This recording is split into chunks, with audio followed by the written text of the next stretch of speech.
今天又回到麋鹿星球，我们又换了一个新的场地。虽然讲我们来到一个做木工的地方，但是今天做的东西跟木工是没有关系，只有一点点关系。想要做的东西是菜刀。之前有在网络上看到一个日本人用了各种材料做了很多菜刀。那时候我看完我就在想，可以用什么方式做类似菜刀啊，或者是斧头。这是我斧头的模型，就想到我家以前我留到这两桶。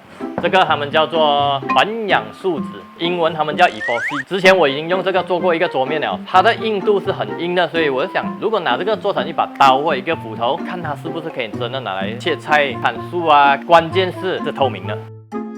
现在我们试试看啊。这里是写1:4，1、2、3。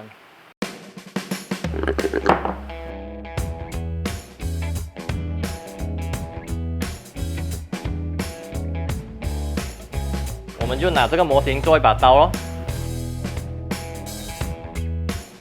斧头应该是这样子的形状，到时候我再把它锯出来了。这个东西跟我那把刀，我们比例就是1:4，现在要等24小时到48小时，几天后我们再回来做，看是不是真的会变硬，然后我们再把它磨出来。3 days later， 原本这实验我们打算过了48个小时就来拍它硬化了的过程，可是那天我们买的材料有点问题，虽然也叫 epoxy 环氧树脂，但是它只适合做那种薄薄的。如果我们要做一个菜刀，要做到这样厚，它是没有办法的啦，大概有3、4公分，那个是不可以的啦。那天失败过后，我就马上上网去找，就找到这个。混合一起时，顺时针搅拌均匀，没有拉丝后导入模具中。这一次这个是对的了啦。你看透明度很高哦。现在就是脱模的时候了，把它想办法弄出来。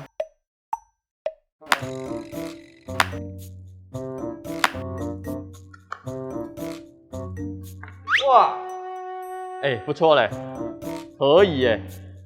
正面是很透明的，但是这一面是因为它有接触到容器，所以它会有磨砂。这个可能我们就要想办法给它打磨了。如果你认真看，它是上面比较薄，下面比较宽，这就是适合我们要做菜刀的东西啊。等一下木把我们就要找这边的老板帮忙做了。这个只是小菜一碟，我们真正要做的其实是斧头，这个可能要强力破坏它哦。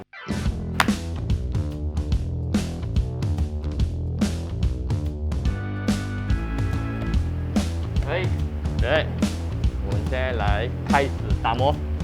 我现在有100的砂纸，240，然后最后我就用800的来磨。单要把这边有弧形这个我要磨给它尖。我磨了这样久还没有出现任何反应哎，有时候做 content 不是这样简单。让我磨多一点先。我磨了这样久哎，你看我现在要从后面把它磨到尖，变成一把刀，可以这样。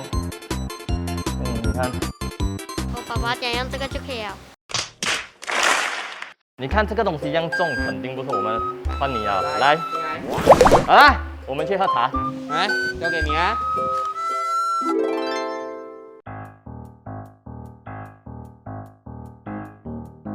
沙子已经装好了，最难的那个工作，给它剪断，把那个交给我。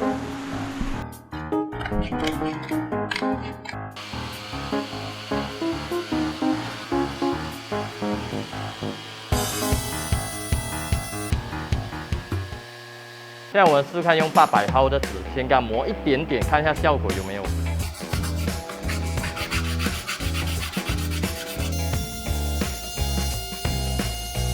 差不多了，这一次是加了水在磨啊。刚才我们已经用了几种砂纸打磨了，现在要想办法把它磨到像菜刀这样，当然就要用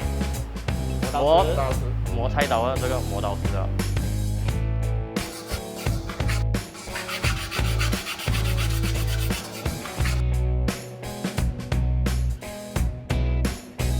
我们磨到差不多了啦，所以现在要把它变成一把刀，首先就要有手把嘛，所以我要这样子用马克杯做记号，然后再把它磨出来。这边就是前后加木头哦。所以等下我们会把这里切掉。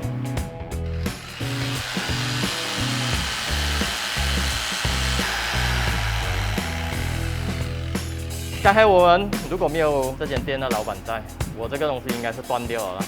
你看这手把这样子还不错。你看，菜刀是已经做出来了。既然如此，我们现在要转动，对不对？然后再把这个木先摆上去。好像差不多了嘞。再来，这把菜刀不是玩哦，很少女风哎。老实讲，现在已经做到这个地步了，我们现在下一步要讲，真的要把这边磨掉啊，肯定要磨掉，好吧？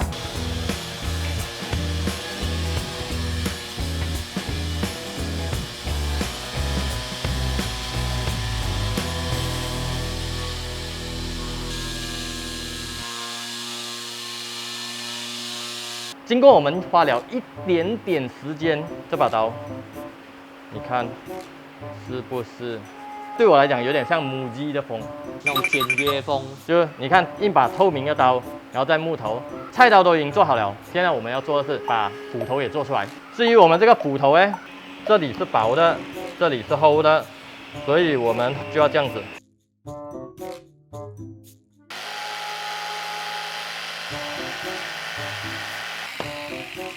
这一个东西，你看我一切出来就很有感觉了，然后我再给它加，哎呦，可爱版的也是很不错嘞。我们等下就做一个可爱版，原本正常是要做到这样长，我们等下做比这个稍微再长一点啊，到这里，长一点点啊。然后我们就拿去，你有想过吗？斧头是透明的，然后我们再慢慢打磨。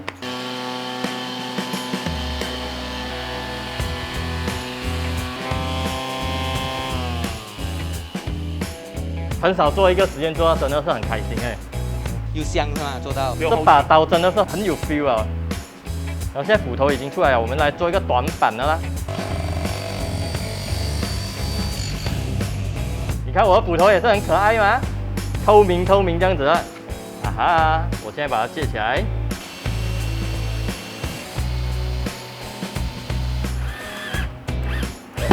经过大家的努力，这样把小玩具已经是做出来了，很漂亮，非常满意啊！我觉得它很有母鸡风，然后这斧头又你看这样可爱短这样，锋利度这一块我们会继续打磨，然后接下来我们可能会拍多一集去找一棵小树来砍看它是颜值担当还是它是实力也有的。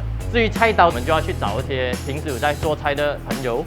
让他切看，让他来评价透明的菜刀是不是也很适合切东西哦。硬度是非常可以的，我觉得是非常成功的。虽然一开始我们失败了很多次，下一集我们就会去找人帮我们测试这两把刀啊。如果喜欢我们做这一种风格的，可以告诉我们你还想看我们用透明的东西做出什么。